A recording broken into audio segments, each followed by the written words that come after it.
wabarakatuh. Kami dari kelompok 11 yang beranggotakan 2 orang, yaitu Beni Sanjaya dan saya sendiri Olivia Sinta Rahayu. Pada video kali ini, kami akan menjelaskan sedikit hasil diskusi kami mengenai pemeriksaan ekuitas. Pembahasan kali ini, kami akan membahas 3 poin penting mengenai pemeriksaan ekuitas, yaitu yang pertama, mengenai jenis dan contoh ekuitas, yang kedua, mengenai tujuan dari ekuitas, dan yang ketiga, mengenai prosedur-prosedur dari ekuitas. Tapi sebelumnya kita harus tahu dulu nih, apa sih itu ekuitas? Ekuitas itu adalah hak residual atas aset entitas setelah dikurangi semua kewajiban. Masuk ke contoh dari pemeriksaan ekuitas, kita harus mengetahui seperti apa sifat dari ekuitas itu sendiri.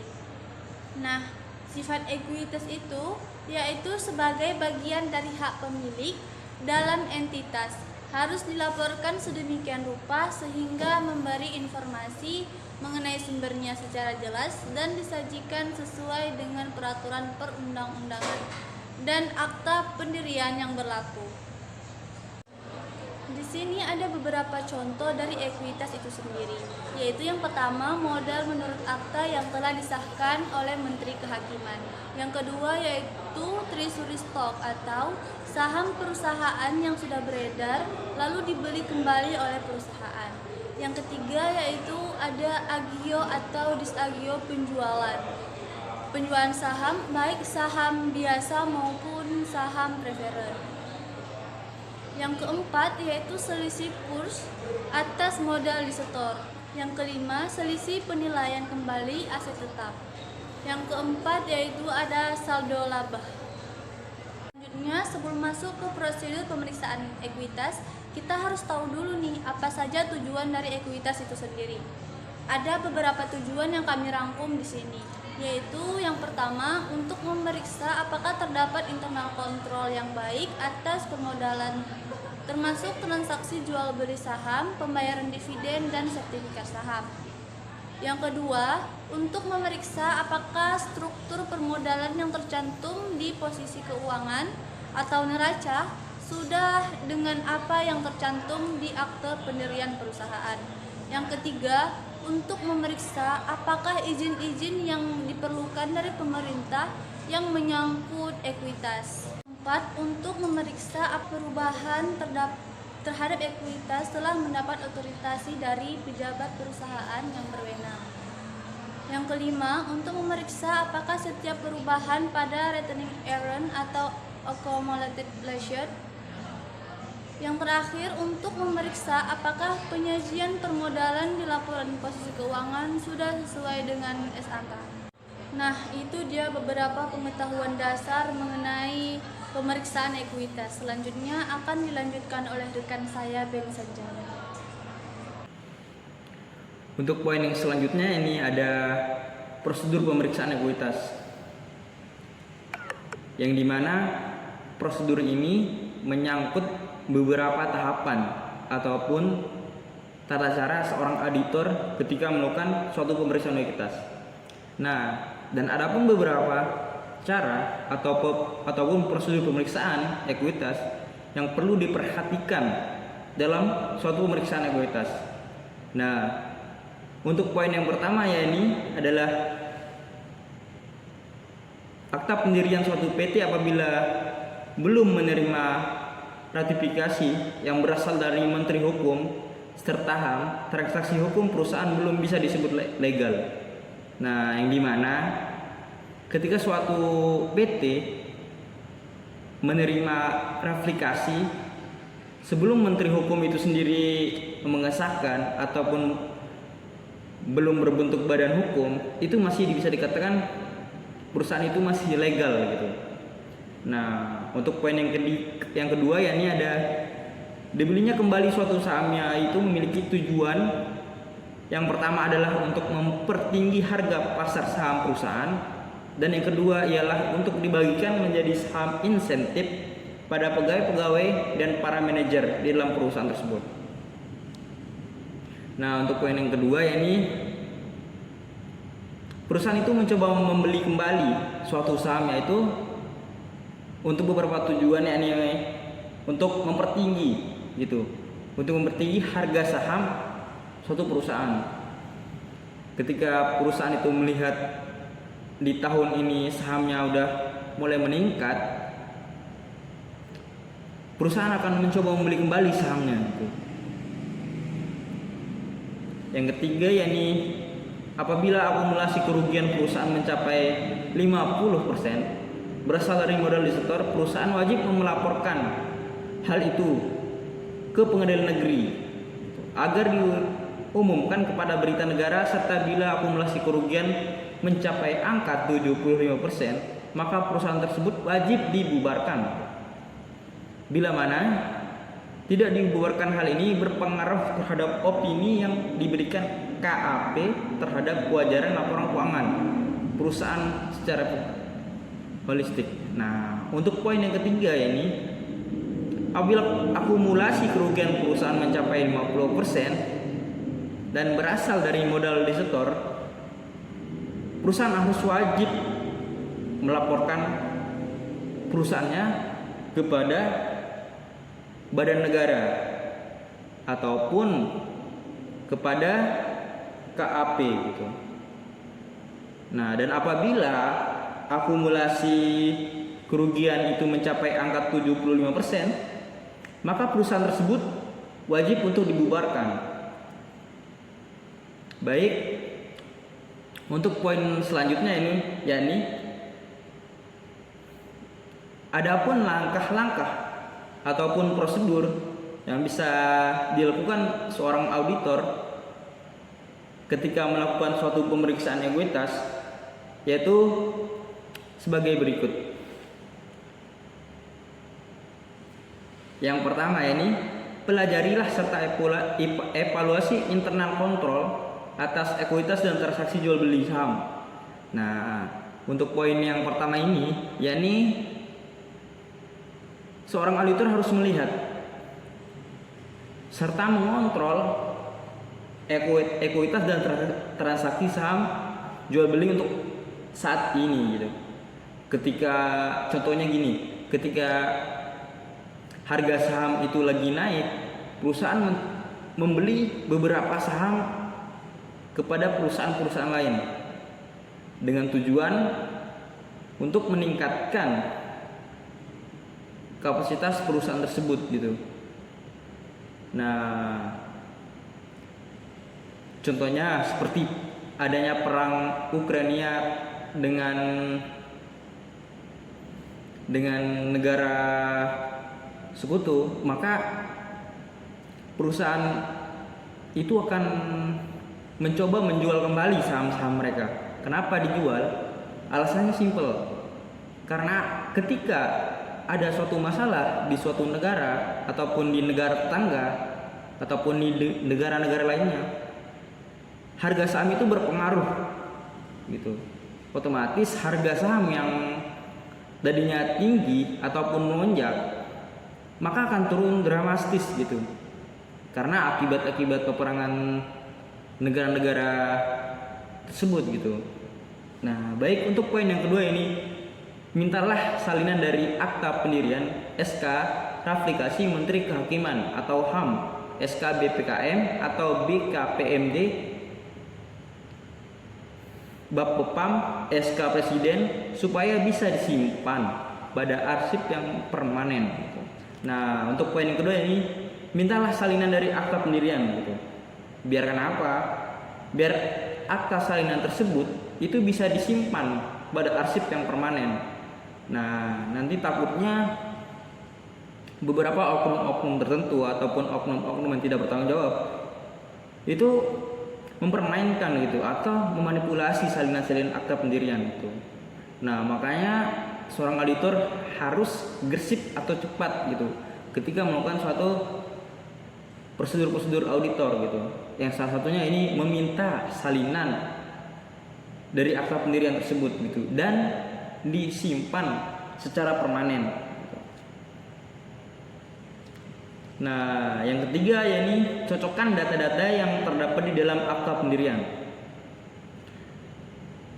Tadi dengan modal yang tertera di neraca serta penjelasan yang terdapat di dalam catatan atas laporan keuangan. Nah, yang poin ketiga, ini poin yang lumayan penting. Kenapa saya bilang penting? Yakni data-data yang terdapat dalam akta pendirian itu harus dicocokkan apakah sudah sesuai dengan laporan keuangan ataupun belum.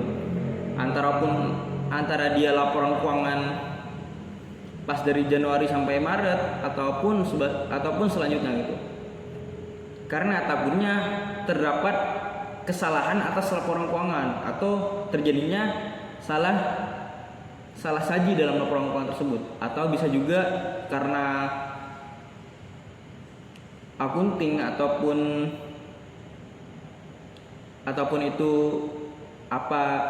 itu takutnya terjadi salah catatan laporan keuangan. Makanya seorang auditor harus benar-benar meneliti apakah catatan atas laporan keuangan tersebut udah benar-benar tepat dengan data-data yang terdapat di dalam akta pendirian gitu.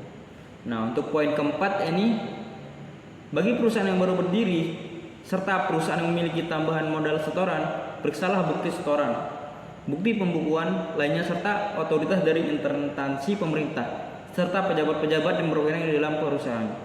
Nah, poin yang keempat ini, untuk perusahaan-perusahaan yang baru berdiri atau perusahaan-perusahaan yang bisa dikatakan masih kurang dalam waktu 5 tahun, itu harus memeriksa gitu, ataupun menekan auditor-auditornya untuk bekerja secara partisipan atau secara benar-benar serius gitu, untuk melihat adanya enggak kejanggalan terhadap data-data yang sudah ada terkait dengan laporan keuangan tersebut. Nah, untuk poin yang kelima, yakni jelaskan data-data tersebut pada kertas kerja pemeriksaan. Nah, untuk poin yang kelima, yakni jelaskan gitu data-data yang ada dalam suatu perusahaan dan dipindahkan kepada kertas kerja pemeriksaan. Nah, untuk tugas auditor ini memeriksa apakah data-data tersebut sudah cocok dengan kertas kerja pemeriksaan. Nah, poin yang keenam, yakni periksalah dokumen pendukung dari setiap perubahan pada pemeriksa return atau defisit gitu. Yakni poin yang keenam adalah periksalah dokumen-dokumen pendukung seperti data-data dari sebelumnya, itu harus benar-benar untuk diperiksa secara serius gitu oleh seorang auditor.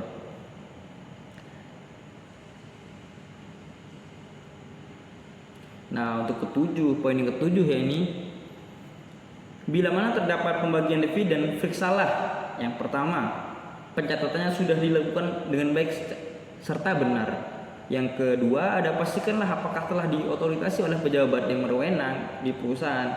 Dan yang ketiga adalah lihat apakah aspek pajaknya sudah sesuai menggunakan peraturan perpajakan yang berlaku. Nah, untuk poin yang ketujuh ini adalah auditor ditekankan untuk memeriksa gitu, apakah pencatatan yang sudah dilakukan apakah sudah sesuai apa enggak terkait dengan peraturan pemerintah ataupun peraturan perpajakan yang sedang berlaku untuk saat ini gitu. Dan apabila perusahaan itu sendiri tidak sesuai dengan peraturan perpajakan yang berlaku, takutnya nanti beberapa oknum-oknum yang tidak bertanggung jawab mempermainkan gitu. Salah satunya citra perusahaan akan rusak. Terus yang kedua, bisa jadi perusahaan tersebut akan dilegalkan kembali karena tidak menepati atau tidak membayar pajaknya sesuai dengan pendapatan perusahaan tersebut.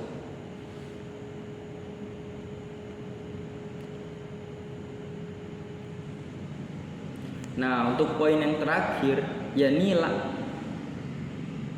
buatlah kesimpulan tentang kewajaran ekuitas tersebut.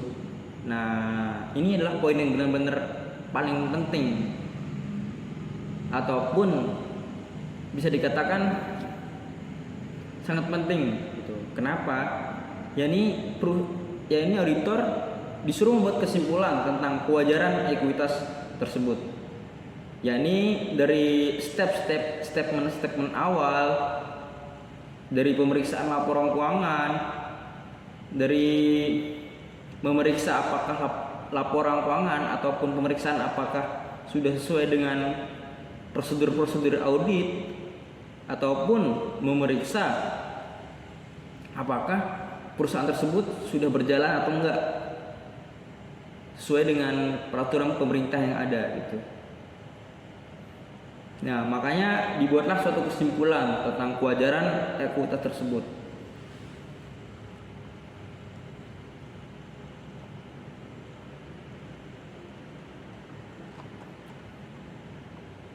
Nah, untuk kesimpulannya ini, ekuitas sebagai bagian dari hak pemilik dalam identitas harus dilaporkan sedemikian rupa sehingga memberikan informasi mengenai sumbernya, yaitu secara jelas dan disajikan sesuai dengan peraturan perundang-undangan yang berlaku untuk saat ini.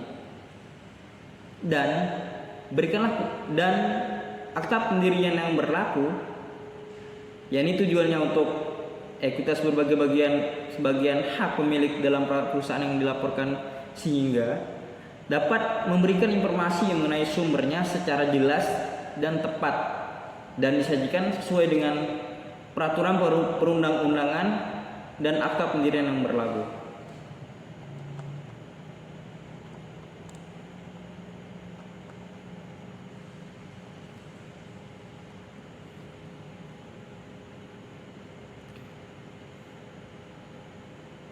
Nah, untuk harapan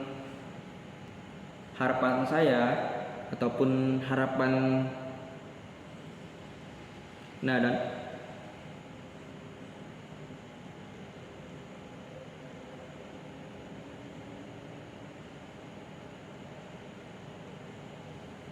untuk harapan penuh dan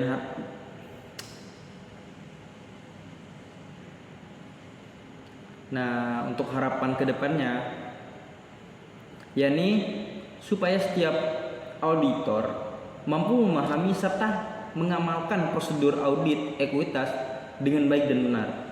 Nah, pada saat auditor melakukan pemeriksaan terhadap ekuitas, pengujian terhadap internal kontrol, serta keberadaan transaksi sangatlah dibutuhkan. Nah, untuk kedepannya mudah-mudahan auditor, entah itu auditor independen ataupun auditor lainnya, itu bisa memahami serta mengamalkan ilmu prosedur audit ekuitas dengan baik dan benar. Baiklah, sekian dari saya. Saya Beni Wijaya undur diri. Kurang lebihnya mohon maaf. Wabillahi taufiq wal hidayah. Wassalamualaikum.